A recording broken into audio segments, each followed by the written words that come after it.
ये रहा question number 7। Prove that √5 plus √3 is irrational. हम लोगों को √5 प्लस √3 को इरेशनल करना है। चलिए लिखते हैं let we assume that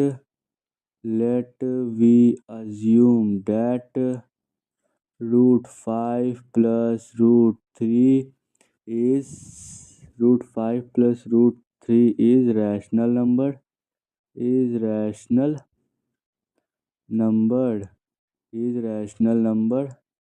P and Q are co-prime.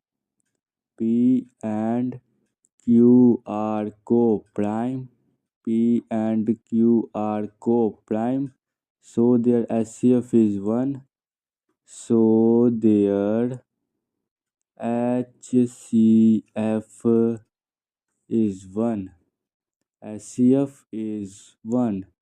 अब हम लोग नीचे यहाँ लिख देते हैं P/Q इज इक्वल टू में √5 प्लस √3। अब तो ये रूट में है तो यहाँ तो कुछ कर नहीं सकते, तो यहाँ लिख देते हैं P/Q माइनस में √3 इज इक्वल टू √5 आ गया। अब हम लोग कुछ करने तो यहाँ लिख देंगे, क्योंकि यहाँ पे तो कुछ समझ में नहीं आ रहा है, तो हम लोग जब समझ में नहीं है सीधा स्क्वायरिंग कर दो। तो यहाँ पर हम लोग लिख देंगे squaring on both side. Squaring on both sides. तो यहाँ पर लिख देंगे P/Q माइनस में √3 स्क्वायर इज इक्वल टू √5 का होल स्क्वायर। यहाँ पे आ गया दोनों। अब लिखेंगे P/Q स्क्वायर माइनस में √3 है, और ये फॉर्मूला हम लोगों ने पता ही होगा, a माइनस बी का होल स्क्वायर क्या होता है, a square plus b square minus 2ab। तो वही इसमें करना, हम लोगों ने स्क्वायर कर दिया। √3 का स्क्वायर कितना होगा, √3 का स्क्वायर होगा 3 माइनस में 2 इंटू P/Q इंटू में 3 इज इक्वल टू 5 का √5 इंटू √5 5। अब हम लोग यहाँ लिखेंगे P square by Q square minus 2P into √3 तो यहाँ आएगा 2√3 P/Q plus 3 is equal to में 5। तो अब हम लोग यहाँ काम करते हैं, P/Q स्क्वायर लिख देते हैं, P square by Q square plus 3 minus 5, इसको यहाँ ले आते हैं और ये माइनस 2√3 P/Q को वहाँ भेज देते हैं, तो 2√3 P/Q कर दिए। तो अब हम लोग इसमें क्या करेंगे, P square by Q square plus 3 minus 5 क्या होगा, -2 होगा, -2। फिर लिखेंगे 2√3 P/Q। अब इसको कर देते हैं सिंप्लीफाई, तो यहाँ होगा P square minus Q square upon में Q square is equal to 2√3 P/Q। ये भी हो गया। अब इसको अगर हम लोग इधर मल्टीप्लाई कर सकते हैं ना, जैसे कि मान लीजिए अगर इसको हम लोग तोड़ देंगे, P square minus Q square upon में Q square 2Q square, sir यहाँ पे 2Q स्क्वायर होगा, 2Q स्क्वायर कर देंगे, फिर इज इक्वल टू में हम लोग 2√3 इंटू P/Q कर देंगे। तो कुछ प्रॉब्लम है, कुछ नहीं प्रॉब्लम है इसमें।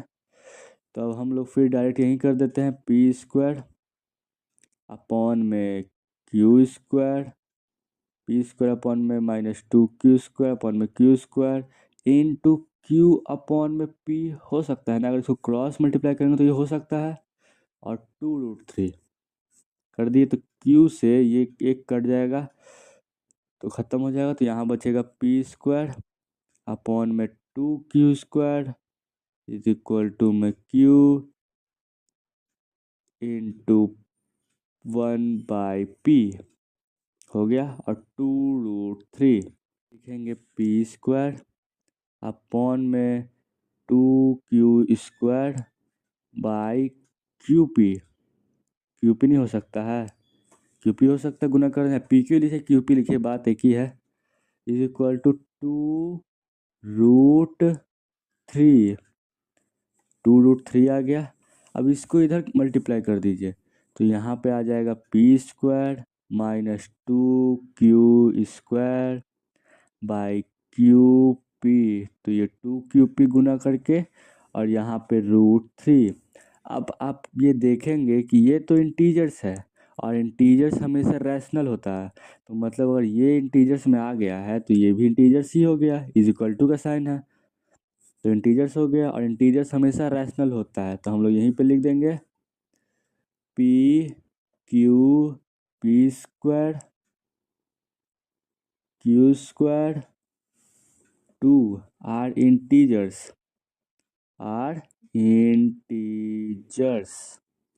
इंटीजर्स फिर लिख देंगे hence √5 plus √3 is rational number, ये हो जाएगा रैशनल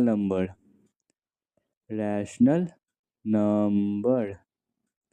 अब हम लोग को पता है लास्ट में वही करना, but our contradict theory says that, तो वहाँ पे यही लिख देंगे but our contradict theory says that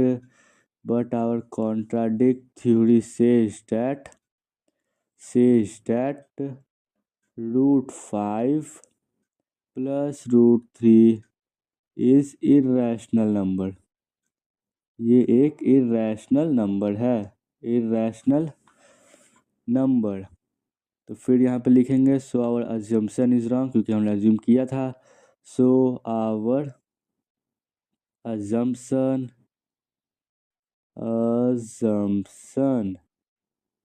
is wrong. फिर यहाँ पे लिखेंगे हेंस √5 प्लस √3 इज इर्रेशनल